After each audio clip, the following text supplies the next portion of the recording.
Más allá de la nostalgia y de la desilusión, recuerda que más allá brilla Jesús. Cuando el miedo entre la vida te estremece y las fuerzas te abandonan de repente,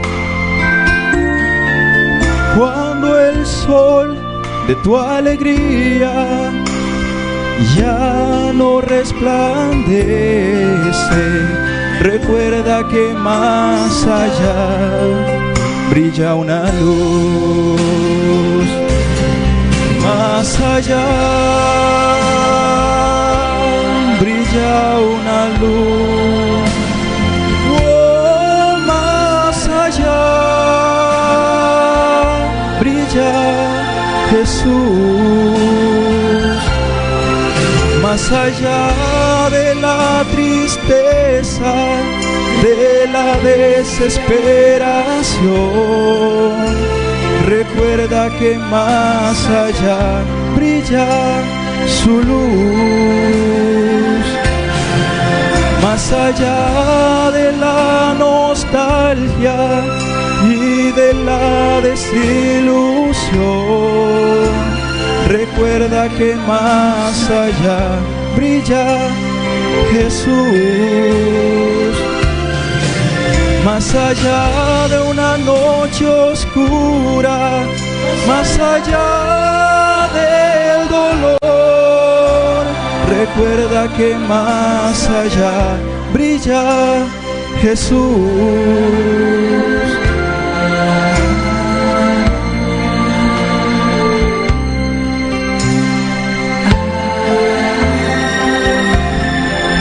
Nunca olvides que junto a ti brilla Jesús.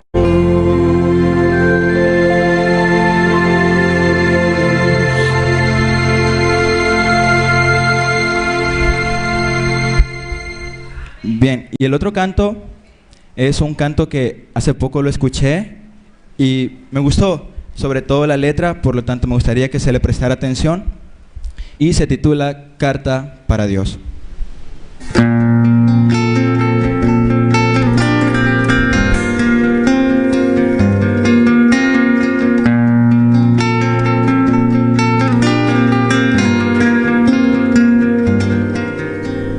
Hoy vengo a ti, necesito tu luz, mis pasos me vuelven a fallar. Entendí que pecar es estar lejos de ti. Igual me abrazas y vienes a mí. ¿Cómo has hecho para soportar los pecados del mundo? Si tan solo los míos no consigo llevar.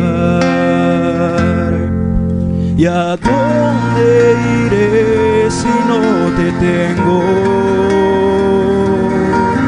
Es que andando de tu mano es tan fácil vivir. En ti hallé consuelo, aumenta mi fe, todo a ti entrego, mi Señor.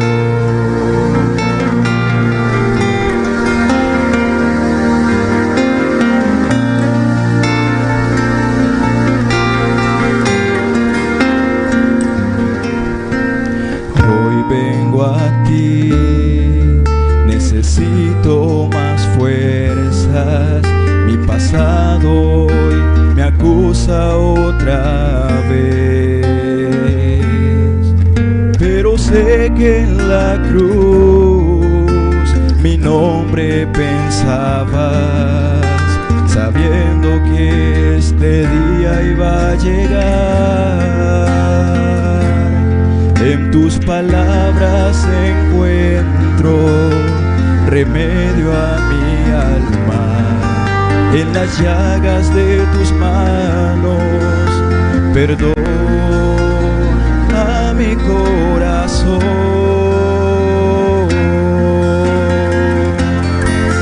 ¿Y a dónde iré si no te tengo? Es que andando de tu mano es tan fácil vivir en ti. Ayer mi consuelo aumenta mi fe, todo a ti entrego, mi Señor.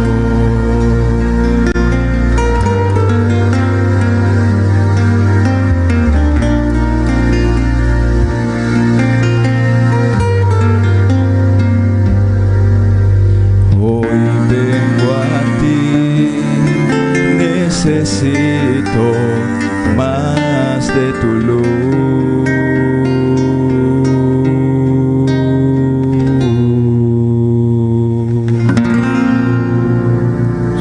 Amén.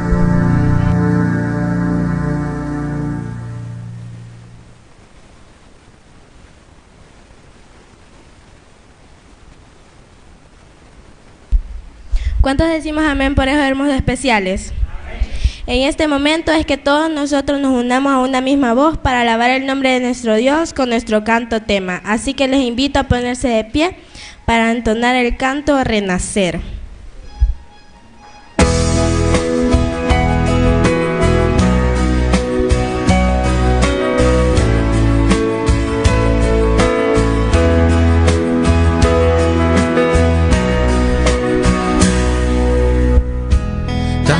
Tiempo en la oscuridad yo viví alejado de ti,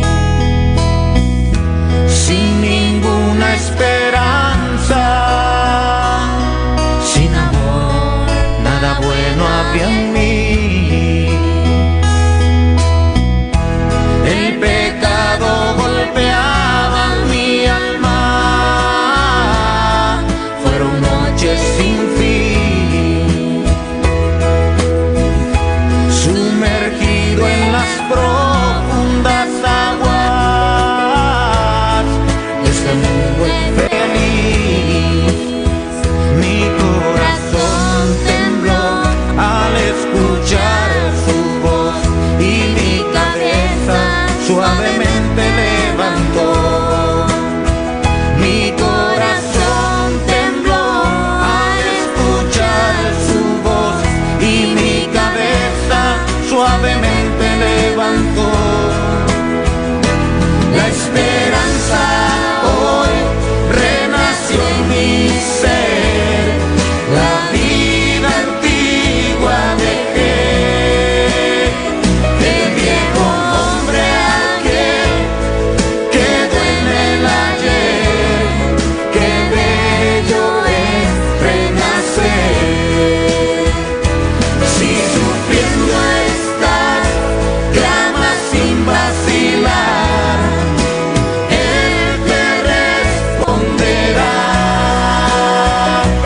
Si lo hizo ayer, puede hacerlo otra vez. Grande es su poder. Grande, grande es el poder de Dios. Ven, ven, ven a Jesús.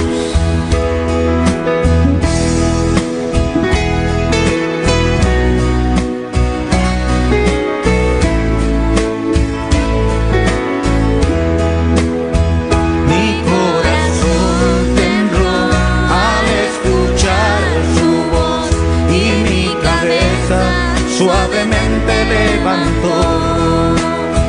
Mi corazón tembló al escuchar su voz y mi cabeza suavemente levantó. La esperanza hoy renació en mi ser, la vida antigua dejé,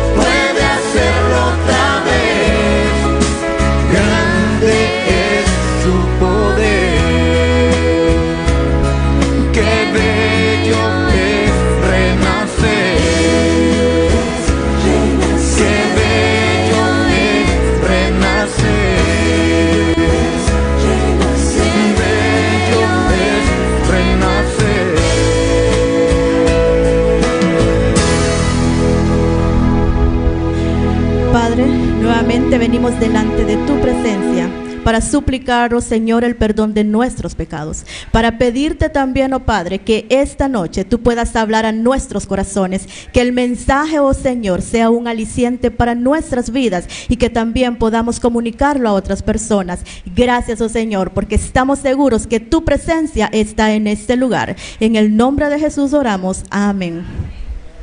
Una feliz noche para todos.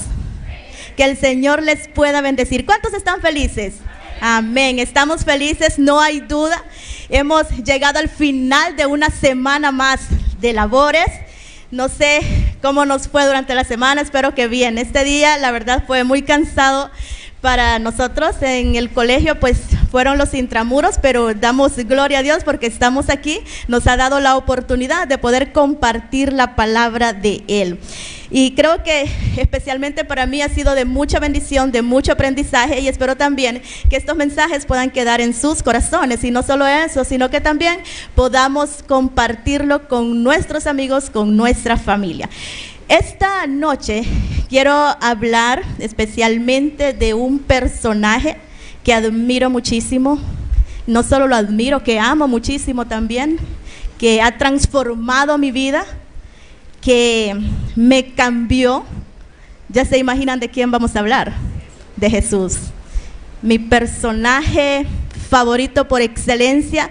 Yo tengo un personaje que también admiro muchísimo aparte de Jesús, y es José. Me fascina su historia, pero Jesús, ¿qué no decir de él, verdad? Maravilloso el poder que tiene para poder transformar vidas. No hay duda de que si nosotros venimos a Él, Él es capaz de hacer cosas maravillosas en nuestro ser.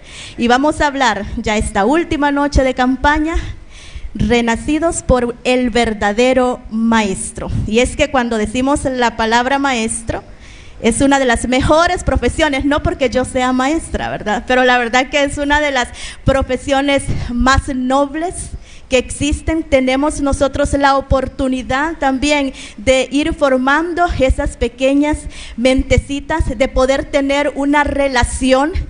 Y qué satisfacción se siente de poder llegar a tener esta relación tan cercana con los estudiantes, que llega un momento que le dicen mami o tía o abuela, depende con quién ellos vivan. Recuerdo a una jovencita que de repente se acerca y me dice mami, perdón, es que pensé que era mi mami, y yo, o abuela, ya me han dicho así también, porque viven con la abuelita, ¿verdad? Así que, pero eso significa que nosotros formamos una parte importante y que ellos realmente nos llegan a amar también, así como nosotros amamos a esos chiquillos que Dios ha puesto en nuestras manos. Así que no hay para mí una profesión más noble que el ser maestro. Y esta noche vamos a hablar de dos clases de maestros. Vamos a ir al libro de Lucas. Vamos todos, por favor, a estudiar el libro de Lucas, capítulo 10, versículo 25, y vamos a hablar de esta clase de maestros. Lucas 10, 25.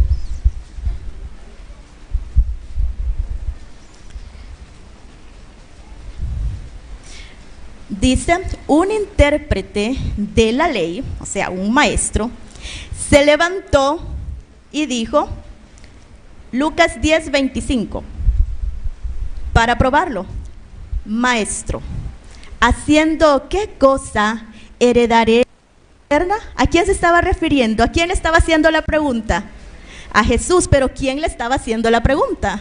Un intérprete de la ley, alguien que sabía muchísimo. Básicamente esa era su especialidad. Pero lo que nosotros leímos ahí, que esa persona se levantó, ¿para qué? Para poder probarlo, para ver que Jesús le contestaba. Y es que ellos siempre andaban viendo qué cosa podemos decir o preguntar para hacer caer quizás a Jesús en algo de su filosofía. Así que es muy curioso que este hombre, siendo intérprete de la ley, vaya y le pregunte a Jesús algo. Y es que en el momento en que Jesús vive, en ese momento de la historia, habían como dos religiones, por así decirlo, y eran los fariseos, que nosotros hemos escuchado hablar muchísimo acerca de ellos, y también estaban los saduceos. Si usted tenía un amigo y le preguntaba, ¿a qué se dedica tu hijo, no había mayor orgullo para ellos decir, mi hijo es un fariseo. Porque los fariseos eran personas que conocían mucho de la palabra de Dios, eran personas estudiadas, eran personas muy respetadas también por el pueblo. Así que se sentía muy orgulloso aquel padre decir que su hijo era un fariseo. Es como que ahora le pregunten, ¿verdad? ¿Y tu hijo a qué se dedica? Es un doctor. Se sienten muy felices, o un ingeniero, es un maestro. Entonces se sienten muy contentos de mencionar a qué se dedica su hijo. Pues en ese tiempo, así de importante era el hecho de ser un fariseo. Pero ¿quién realmente era un fariseo? Ellos eran los dirigentes religiosos, eran muy conservadores, que eran legalistas también, de que ellos eran muy rígidos y ellos siempre estaban velando para que las tradiciones se cumpliesen al pie de la letra. Así que ellos eran personas muy perfeccionistas, podemos decirlo de esa manera, y hacían todo cuanto estuviera en sus manos para que esas normas se pudiesen mantener siempre ahí, que las personas las pudiesen cumplir. Pero eran víctimas de un problema, y es que ellos pensaban que podían conseguir la salvación únicamente por obras. Eso era el detalle que ellos tenían. Así que luchaban, se afanaban y hacían cuanto podían para poder alcanzar la salvación. Era un grupo muy, pero muy grande. Pero también estaban los saduceos, y este grupo era un poco más pequeño, podemos decir que eran los liberales, aunque también ellos tenían ese problema de ser salvos por obras nada más. Así que ellos pensaban que cumpliendo la ley, solo así podían ser salvos. Los saduceos casi siempre era ese grupo de donde se escogía al sumo sacerdote, ¿verdad? Y generalmente controlaban el Sanedrín. Así que se imaginan estos maestros de la ley, ¿verdad? Eran muy estudiosos de las sagradas escrituras, así como nosotros también, ¿verdad? Nos gusta, nos encanta estudiar la palabra de Dios, y es que tenemos que hacerla una vez a la semana. ¿Cuánto tiempo? Todos los días, ¿verdad? Ese debe ser, ¿qué?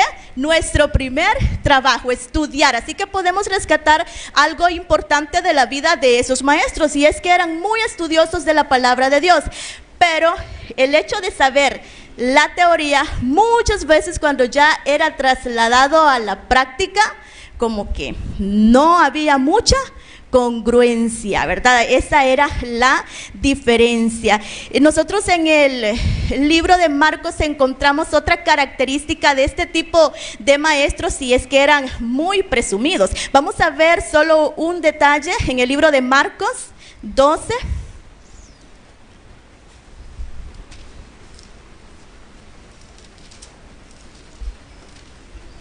Marcos capítulo 12, versículo 38 y 40.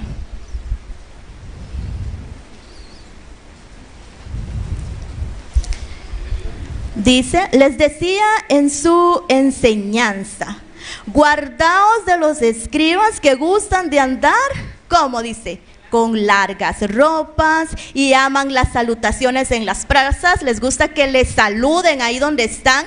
Aman las salutaciones, dije, las primeras sillas en las sinagogas y los primeros asientos en las cenas. Pero vean lo que hacen, que devoran las casas de las viudas, y para disimular, ¿hacen qué?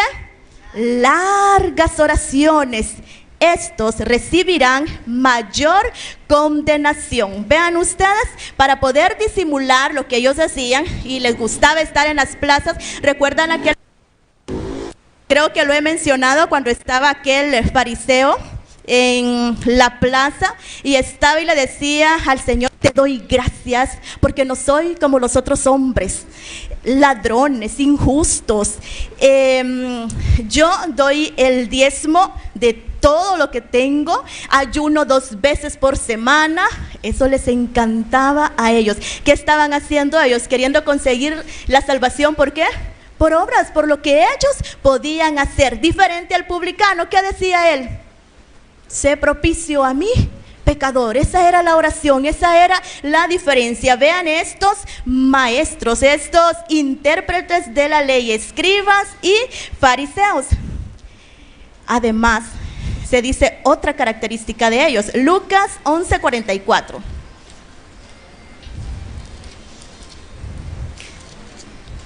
Lucas 11:44. Vean cómo les habla Jesús a ellos. Ay de vosotros, ¿qué les dice Jesús? Escribas y fariseos, ¿cómo les llama? Hipócritas, que sois como sepulcros que no se ven y los hombres que andan por encima no lo saben. Jesús, cuando hablaba a ellos, se dirigía a ellos, era bastante directo y les decía realmente lo que ellos estaban haciendo. Pero ahora vamos a ver esa diferencia con nuestro amado Maestro. Vamos a ver qué es lo que los hacía diferente a ellos. Y saben que una de las cosas muy interesantes es que a Jesús le llamaban Rabí.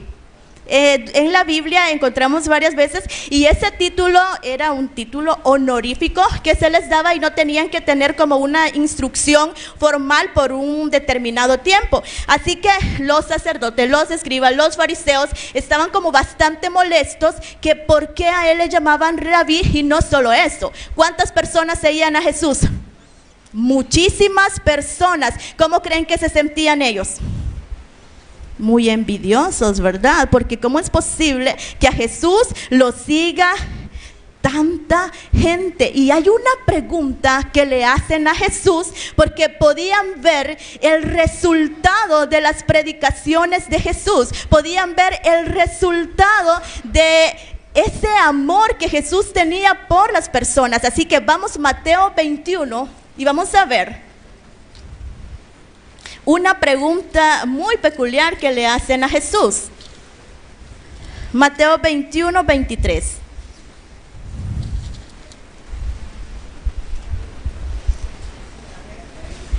Cuando llegó al templo, los principales sacerdotes, fíjense bien, como los representantes de la iglesia, los ancianos del templo se acercaron a él mientras enseñaba y le preguntaron: ¿con qué autoridad haces esto?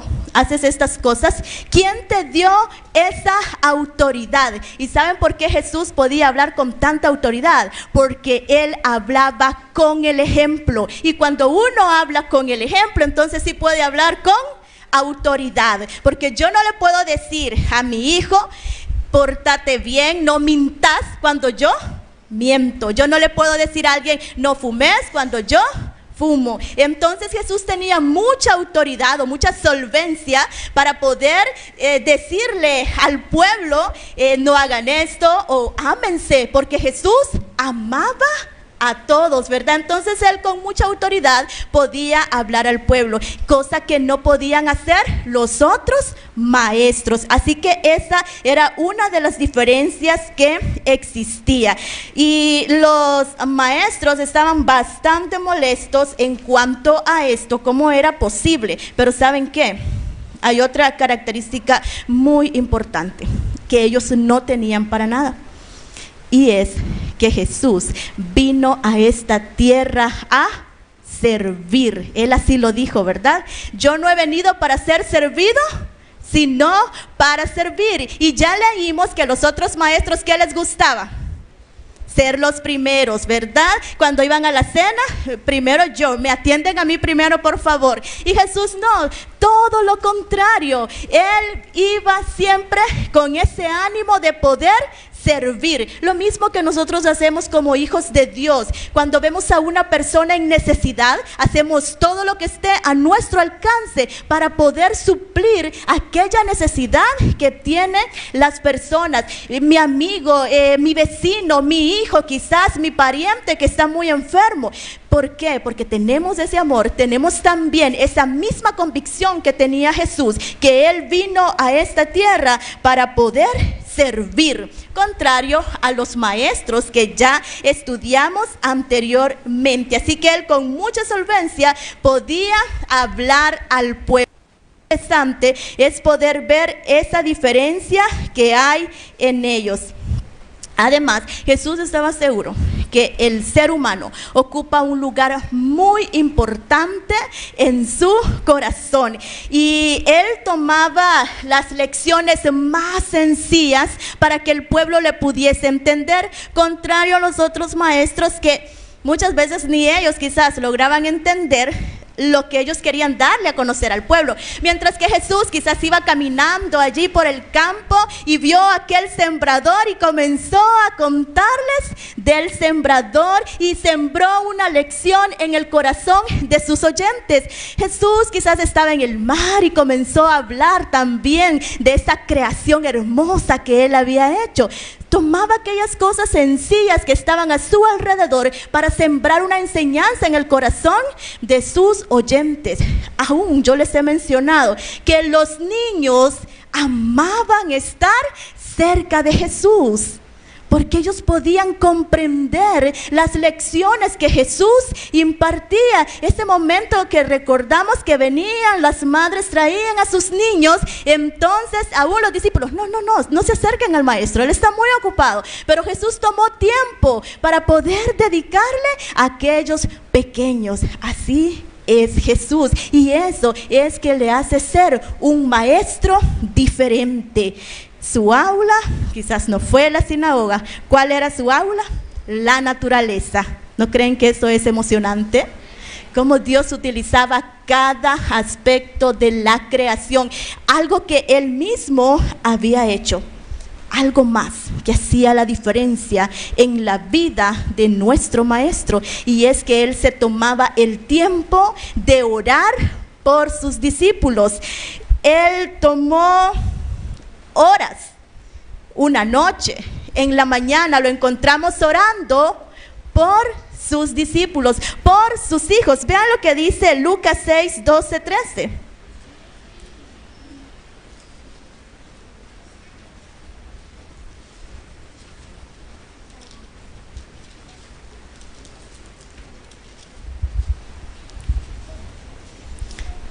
Dice, en aquellos días fue al monte, ¿a qué dice?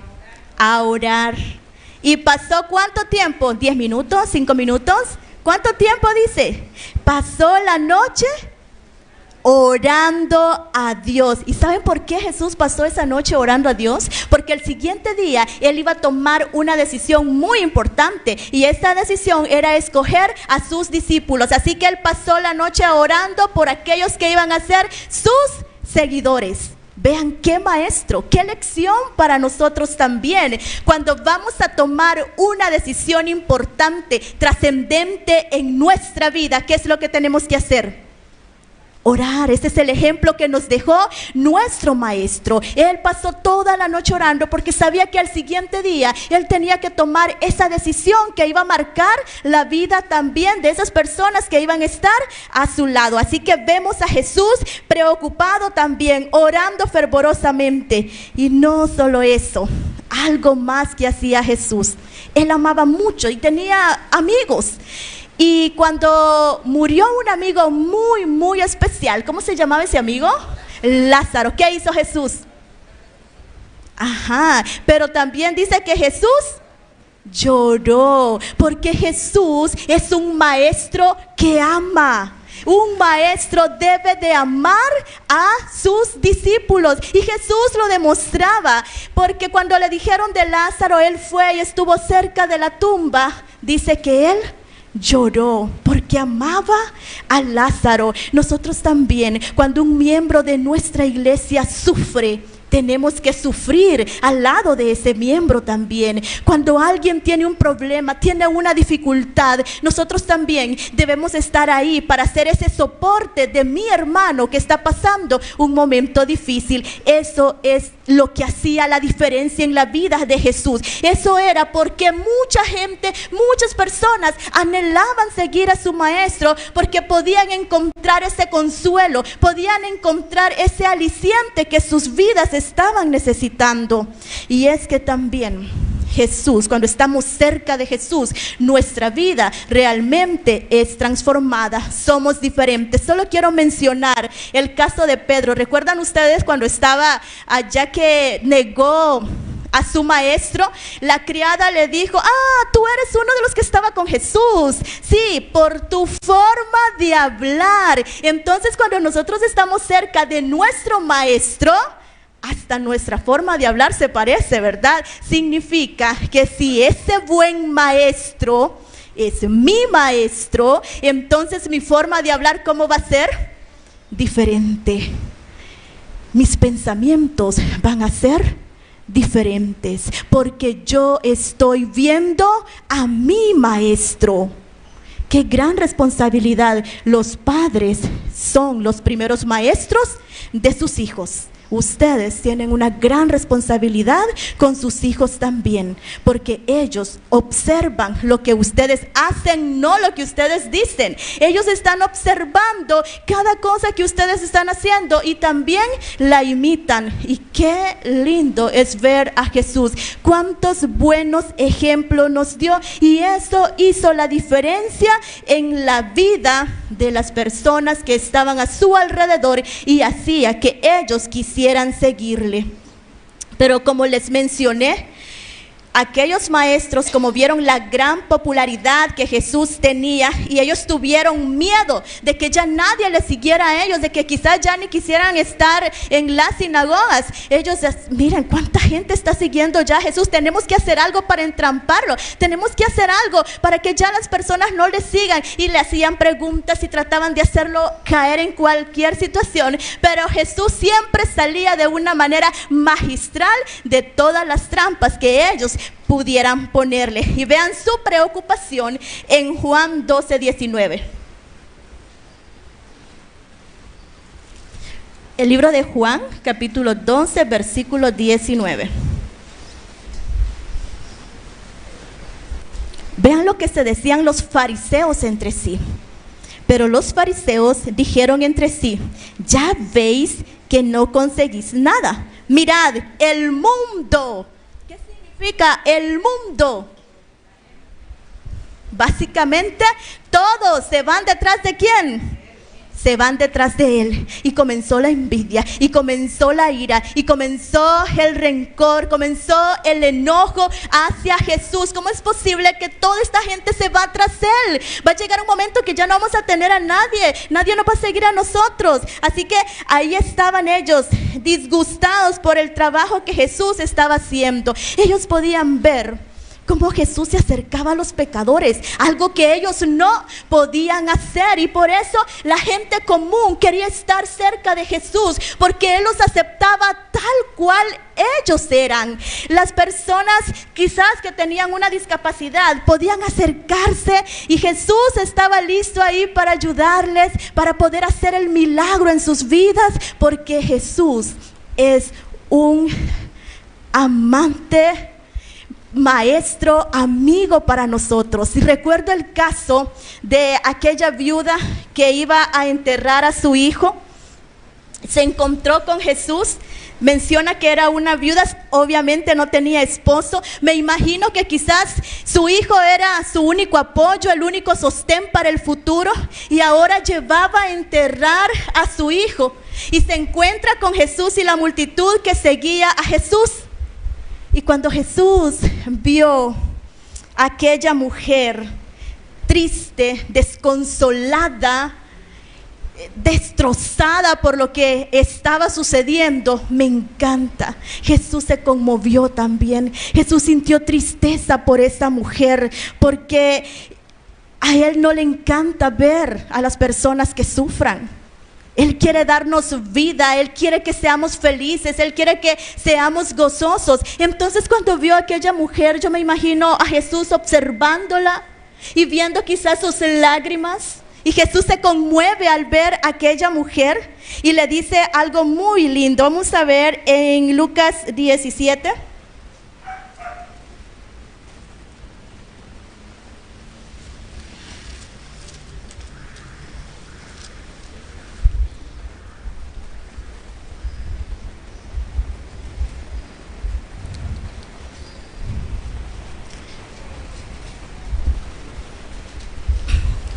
Vamos a ver Lucas 17. Quiero ver.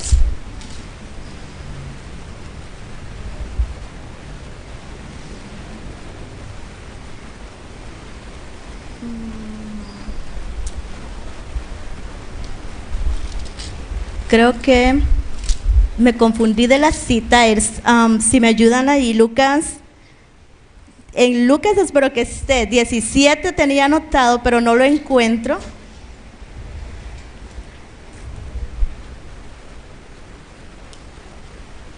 El encuentro de Jesús con la viuda de Naín. Vamos a ver.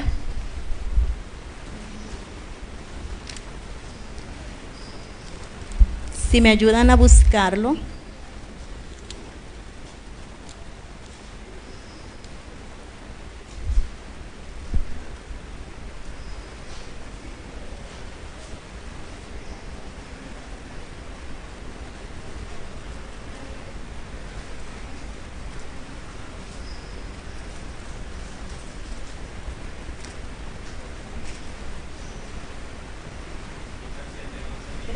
Gracias.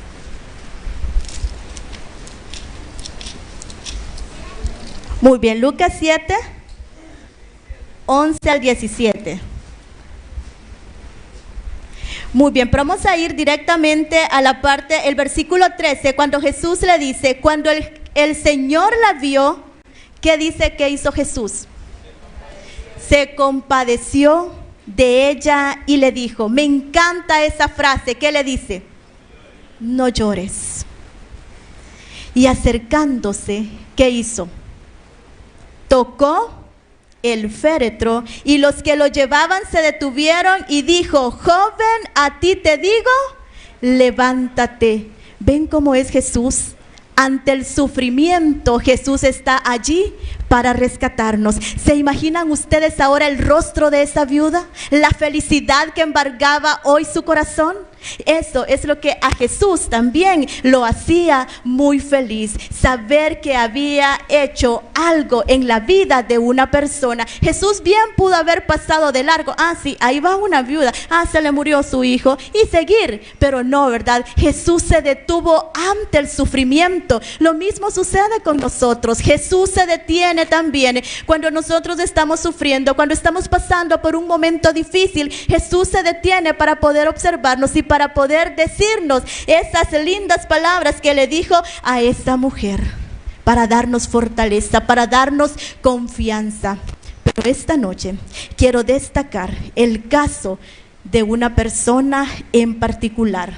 Juan capítulo 8.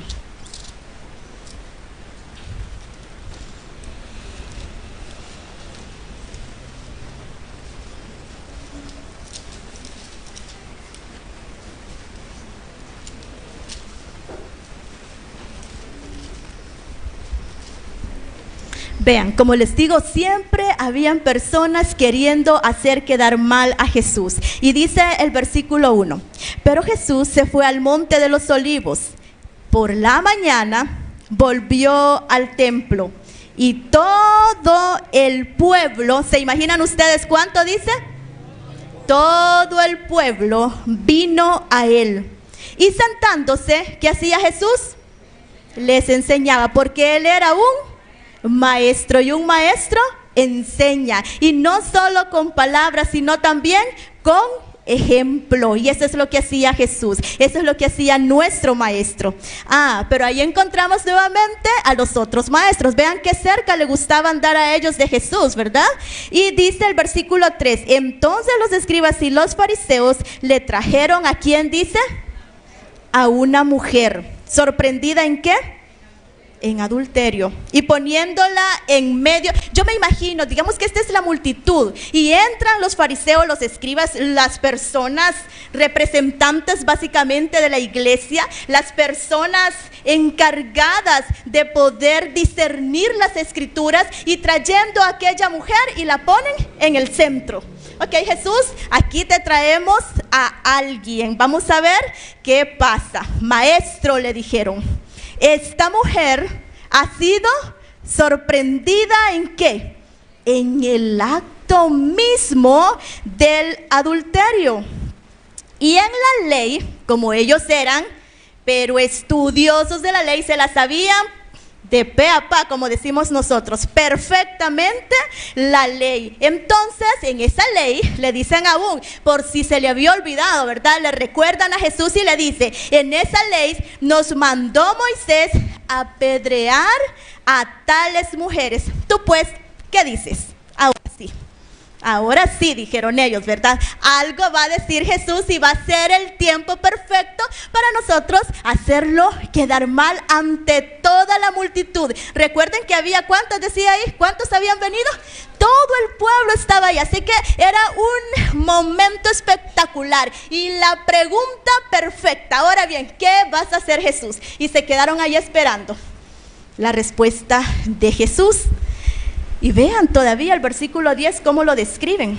Esto decían, ¿para qué? Probándolo, para tener de qué acusarlo, porque ellos estaban ahí. No, todo el mundo se va detrás de él. Vean, todo el pueblo está aquí queriendo escuchar a Jesús, queriendo escuchar sus enseñanzas y nosotros allá solitos. Entonces no, vamos a hacer quedar mal a Jesús. Y dice la Biblia que estaban ahí para acusarlo. Pero vean Jesús, con qué serenidad, con qué tranquilidad, con qué seguridad, por así decirlo, inclinando hacia el suelo, ¿qué hizo? Escribía en tierra con el dedo. ¿Y qué estaban haciendo ellos? Me imagino ellos observando a Jesús. Se inclinó a tierra y nosotros les estamos trayendo a esta mujer que fue encontrada en el mismo acto del adulterio. La hemos traído hasta aquí. Es momento que él pueda decir, sí, vayan, tírenle las piedras, ya, mátenla. Pero Jesús, yo me imagino aquella serenidad en Jesús, solo se agachó y comenzó a escribir. Y aquellos hombres ahí observando lo que estaba sucediendo. ¿Y qué hacían? Dice el versículo 7. Y como insistieran en preguntarle, se enderezó y les dijo algo. Porque ya Jesús no aguantaba más, ¿verdad? Aquellos, Jesús, dinos, ¿qué vamos a hacer con ella? Jesús, le hemos traído, mira que nos ha costado para poder encontrarla en el mismo acto del adulterio y te la hemos traído aquí con toda la prueba. Ahora necesitamos que tú digas algo. Y le preguntaban a Jesús, bueno, Jesús, dice la Biblia, que se levantó, se enderezó y vean lo que les dice. El que de vosotros esté sin pecado, ¿qué les dice? Sea el primero en arrojar la piedra contra ella. Qué gran sermón en ese momento. Eso fue todo lo que dijo Jesús. Esto fue todo. Y ellos esperaban más. Qué transformación, qué cambio, me imagino en el rostro también de esas personas cuando escucharon esas palabras. Ahora, ¿qué hacemos? El que no esté sin pecado será el único que va a poder tirar la piedra. Y quizás uno de ellos, el más viejo, y ayer mentí. Y ayer quizás le fui infiel a mi esposa. Y comenzaron a recapitular ayer, la semana pasada, y comenzaron a ver sus vidas. Y comenzaron a irse. ¿Quiénes creen ustedes? Los más viejos comenzaron a retirarse. Hasta me imagino que así, ¿verdad? Se fueron haciendo hacia atrás y de repente ya todos los ancianos ya no estaban y quedaban ¿quiénes?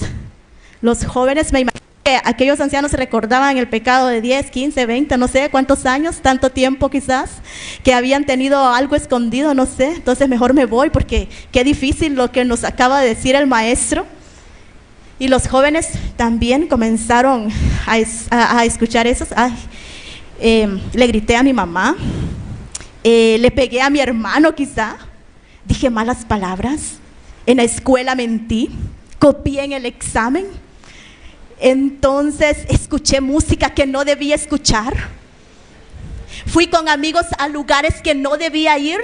Yo me imagino a cada uno de ellos, quizás pensando en su corazón lo que habían hecho ayer, la semana pasada.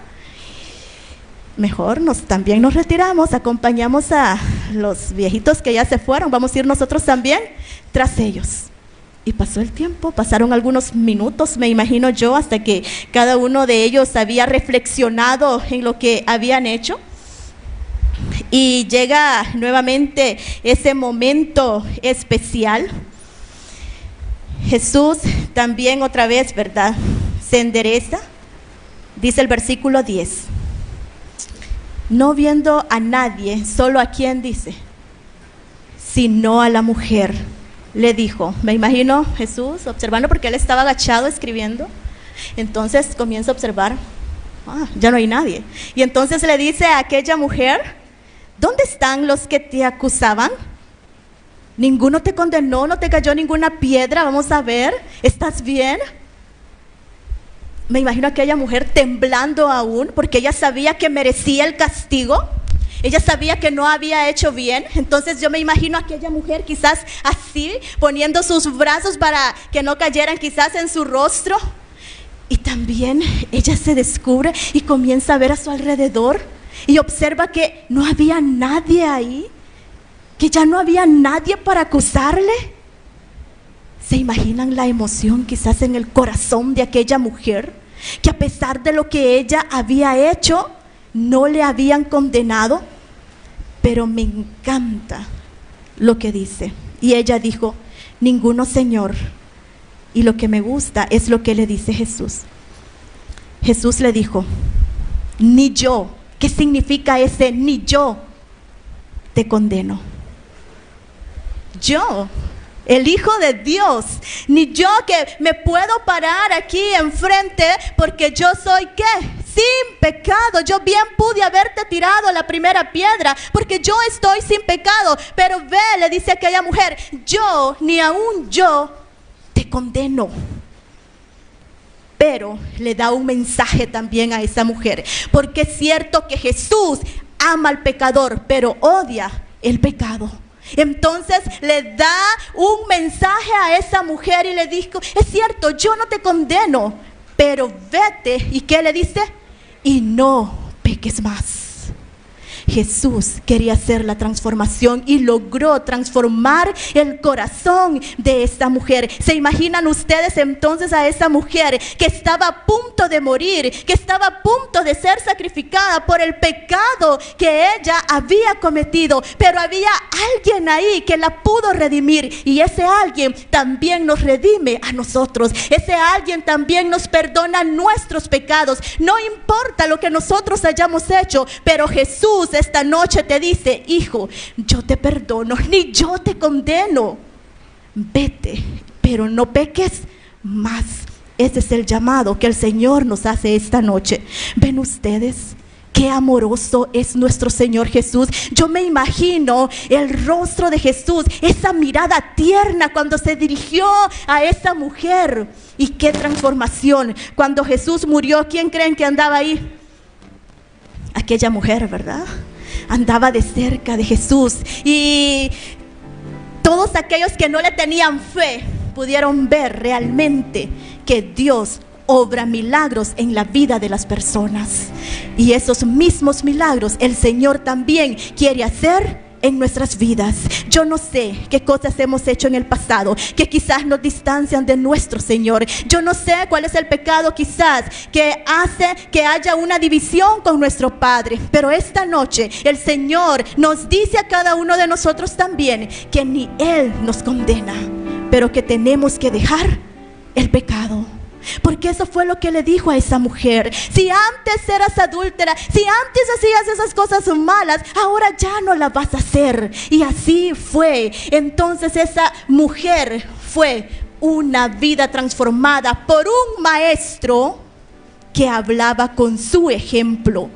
Todos nosotros aquí también tenemos esa gran responsabilidad de poder hablar al mundo del poder transformador que hay en la vida de nuestro Señor Jesucristo, que Él puede hacer milagros maravillosos en la vida de las personas. Aquella persona que quizás tomaba, era empedernido a esta botella, pero cuando conoce al Señor Jesús, cambio que hay en su vida. Aquella persona que era malcriada quizás, Y cuando nosotros vemos que se acerca al Señor y cómo la transforma, podemos ser testigos del poder de Dios. Seamos nosotros también esas personas que no solo veamos en los demás la transformación del Espíritu Santo, sino que mi vida también llegue a ser transformada por el poder de Dios. Eso es lo que Él anhela. Y esta semana que hemos estado estudiando la vida de diversos personajes y hemos visto cómo Dios trabajó en sus corazones, ahora yo te digo que Dios quiere trabajar en tu corazón y no solo en el tuyo. Dios también quiere trabajar en mi corazón. Él quiere que yo sea ese instrumento y quiere que tú también seas ese instrumento en este mundo para poder llevar este mensaje de salvación. ¿Cuántos quieren decirle al Señor: sí, Señor, transforma mi vida, transforma mi ser, así como transformaste a aquella mujer, así como tú la perdonaste a pesar que había caído en lo más bajo quizás que una mujer puede caer, pero tú la redimiste, Señor? Yo quiero también que mi vida sea redimida. ¿Cuántos esta noche quieren decirle al Señor: Señor, transforma mi vida? ¿Quieres ponerte en pie? ¿Quieres decirle: Señor, yo quiero ser diferente? Señor, yo quiero que tú actúes en mi vida, y no solo en mí, sino que mi familia también pueda saber, Padre, quién es el que mora en mí. El Señor te está esperando. El Señor quiere hacer ese cambio. Te llama, te busca y te dice: hijo, ven a mí, acércate a mí. Yo te amo, te he amado con ese amor eterno y quiero que tú tengas vida y que la tengas en abundancia. Es por eso que yo vine un día a dar mi vida por ti. No importa eso que tú hayas hecho, que quizás te estorba, que quizás digas: Señor, pero yo soy indigno de estar delante de tu presencia. Pero el Señor te quiere decir: no importa todo eso que haya pasado en tu vida, yo quiero darte mi salvación. ¿Quieres recibir la salvación? Amén. Yo soy la primera también que quiero decirle: Señor, sálvame, así como lo dijo también Pedro. Esa es mi oración: Señor, sálvame, Señor, transfórmame. Dios, esta noche estamos delante de tu presencia para darte gracias porque tú eres bueno, Padre, para decirte cuán felices estamos de que seas nuestro Maestro. Pero ayúdanos, oh Señor, que nosotros también podamos transmitir ese mismo amor que tú tenías por las personas, que nosotros lo tengamos también por nuestra familia, por nuestros amigos, por nuestros hermanos en la iglesia, que ellos puedan ver también que tú eres nuestro Maestro, que sigamos tu ejemplo, oh Señor, porque tú nos dices: ni yo te condeno, y tú nos mandas a que nos vayamos y que no pequemos más. Que desde hoy en adelante nuestra decisión, oh Señor, sea servir a ti, que seas tú, oh Señor, quien gobiernes en nuestros corazones, que seas tú, oh Señor, que nos tomes y que desde hoy nos comprometamos a ser ese instrumento en tus manos. Gracias, Padre, por escucharnos. Gracias, Padre, por redimirnos. En el nombre de Jesús oramos. Amén. Pueden sentarse.